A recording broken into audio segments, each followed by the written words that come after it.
Hello everyone.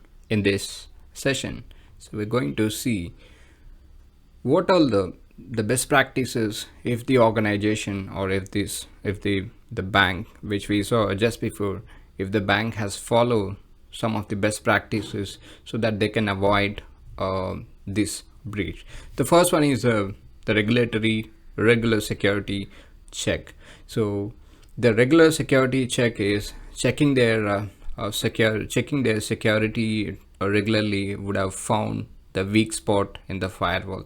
So what is this checking? So it could be a penetration testing. They could have done doing a regular pen testing, which could have identified some of the weak spots or issues in the firewall so that they can fix before the attacker exploits that particular weak spot. And also they should have following the advanced monitoring techniques, like they should have SIM solutions, right? That is security information and event management. So which is we can, through this tool, we continue to monitor your entire infrastructure activity. Especially in this case, we found it has been the network monitoring, network activity we will be monitoring in a real time and detect this particular detecting this particular activity very quickly, so that we can avoid this particular breach. And also the employee training, which plays a major role.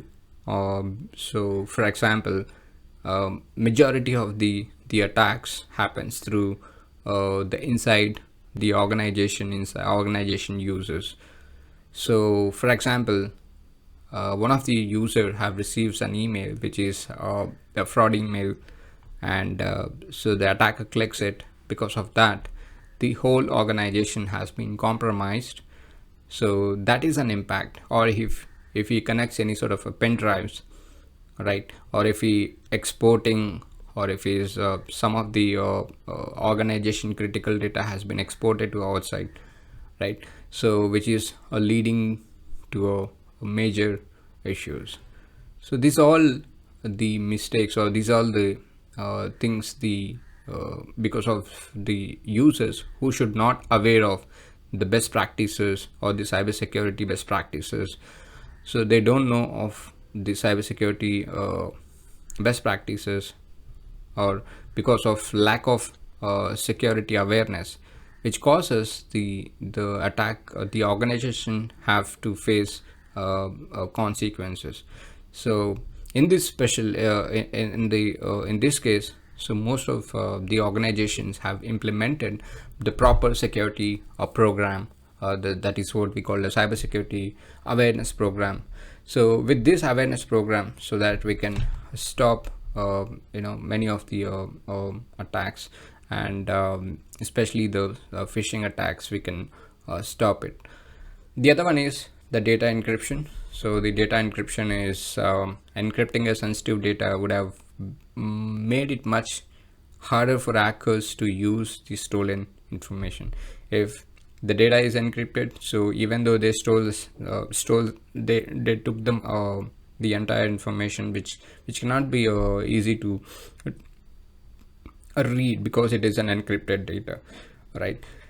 And the other one is instant response plan, which is very important.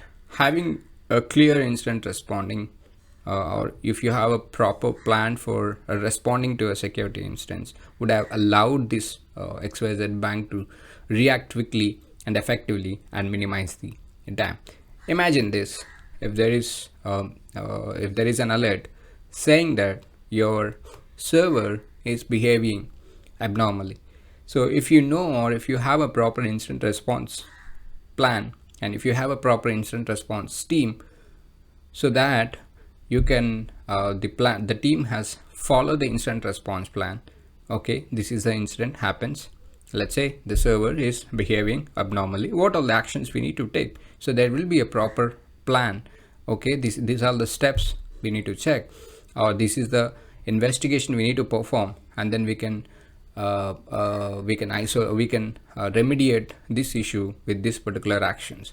So that is what the incident response plan says. If you don't have a plan, it's it is not an easy to fix, or in a timely manner we cannot fix those issues. So that's why the instant response plan plays a major role for the organization. So these are the best practices the organizations will implement to protect their organization from different types of attacks.